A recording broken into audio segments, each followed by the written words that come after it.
صل علی محمد وعلی آل محمد کما تحب وترضى۔ بسم اللہ الرحمن الرحیم۔ عن ابی ہریرہ رضی اللہ تعالی عنہ قال قال رسول اللہ صلی اللہ علیہ وسلم واللہ لا یؤمن واللہ لا یؤمن واللہ لا یؤمن قیل من یا رسول اللہ قال الذی لا یأمن جارہ بوائقہ رواہ بخاری و مسلم۔ حضرت ابو ہریرہ رضی اللہ تعالی عنہ سے روایت ہے، فرماتے ہیں کہ رسول اللہ صلی اللہ علیہ وسلم نے فرمایا، اللہ کی قسم وہ شخص مومن نہیں ہے، اللہ کی قسم وہ شخص مومن نہیں ہے، اللہ کی قسم وہ شخص مومن نہیں ہے جس کے شر کی وجہ سے اس کے پڑوسی محفوظ نہ ہوں۔ اس حدیث میں اللہ کے رسول نے 3 مرتبہ قسم اٹھائی ہے، اور کس بات پہ قسم اٹھائی ہے؟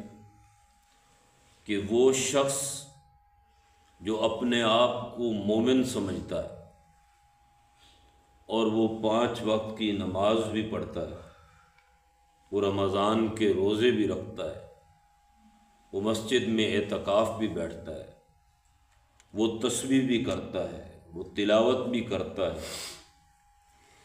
وہ اپنے آپ کو بڑا نیک بھی سمجھتا ہے، اللہ کے رسول 3 مرتبہ قسم اٹھا کے کہہ رہے ہیں اللہ کی قسم وہ مومن نہیں ہے، اللہ کی قسم وہ مومن نہیں ہے، اللہ کی قسم وہ مومن نہیں ہے۔ کیوں نہیں مومن یا رسول اللہ؟ وجہ کیا ہے؟ تو آپ نے فرمایا کہ اگر اس کی وجہ سے اس کے پڑوسی تکلیف میں ہے تو اس کا ایمان اللہ کے ہاں قبول ہی نہیں ہوگا۔ یعنی وہ دنیا والوں کے نزدیک چاہے اپنے آپ کو مسلمان کہتا رہے، نمازی کہتا رہے، عبادت گزار کہتا رہے، اللہ کے نزدیک مومن وہ ہے کہ جس کی وجہ سے اس کے پڑوسی اس کے شر سے محفوظ ہوں، اس کے پڑوسی یہ کہتے ہوں کہ اللہ تیرا شکر ہے کہ تو نے ہمیں اچھا پڑوس عطا فرمایا۔ کسی گھر کے قریب اگر مسجد نہ ہو تو یہ اتنی بات نہیں ہے خطرے والی، کسی گھر کے قریب اگر مدرسہ نہ ہو، خانقاہ نہ ہو تو یہ کوئی اتنی خطرے والی بات نہیں ہے۔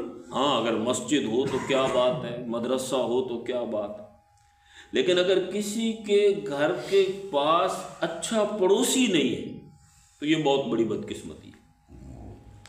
مسجد کا نہ ہونا بدقسمتی نہیں ہے، اچھے پڑوسی کا نہ ہونا بدقسمتی ہے۔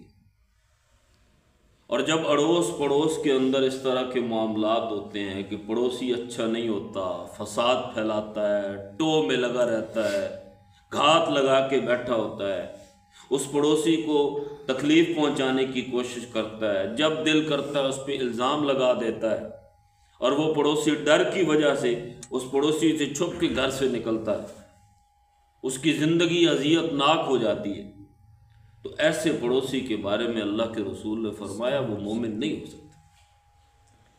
آپ اندازہ لگائیں، بڑے بڑے نیک لوگ، بڑے بڑے اچھے خاصے لوگ، نمازی پرہیزگار لوگ، کلمہ پڑھنے والے لوگ، باریش لوگ، مذہبی لوگ، وہ نماز روزے کے بڑے پابند ہوتے ہیں، لیکن پڑوسیوں کے معاملے میں ان کی شرانگیزیاں بہت زیادہ ہوتی ہیں۔ جہاں بیٹھتے ہیں پڑوسیوں کی غیبت شروع کر دیں گے، جہاں بیٹھتے ہیں پڑوسیوں پر بدگمانی شروع کر دیں گے، جہاں موقع ملے گا پڑوسیوں پہ انگلی اٹھانا شروع کر دیں گے۔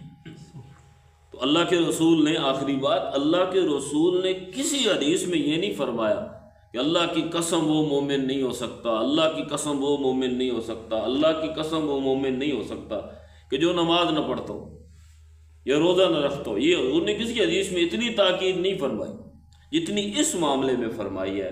تو یہاں یہ بات معلوم ہو رہی ہے کہ اللہ کے حق سے زیادہ حق بندے ہیں کہ آپ کی وجہ سے کسی بندے کو تکلیف نہ ہو، بالخصوص پڑوسی کو۔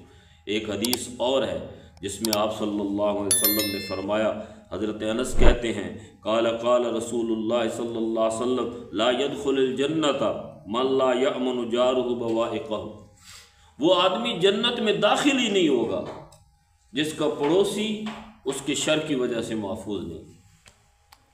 وہ آدمی جنت میں داخل ہی نہیں ہوگا۔ ہم بھائی نماز پڑھنے کیوں آئے ہیں؟ کہ جنت ملے۔ سارا دن اب روزہ کیوں رکھیں گے؟ کہ جنت ملے۔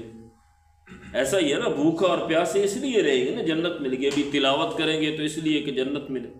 اور اللہ کے رسول کیا فرما رہے ہیں کہ اگر تمہارا پڑوسی تمہارے شر کی وجہ سے محفوظ نہیں ہے، لا يدخل الجنت، تم جنت میں داخل نہیں ہو۔ تو اگر جنت میں داخل ہونا ہے تو اس کا ایک وظیفہ یہ ہے، اس کا ایک ذکر یہ ہے، اس کا ایک حق یہ ہے کہ اپنے پڑوسیوں کے ساتھ اس نے سلوک کرو۔ ان کے ساتھ اچھا سلوک نہیں کر سکتے تو ان کے ساتھ برا سلوک بھی نہ کرو۔ اللہ ہمیں پڑوسیوں کے حق ادا کرنے کی توفیق عطا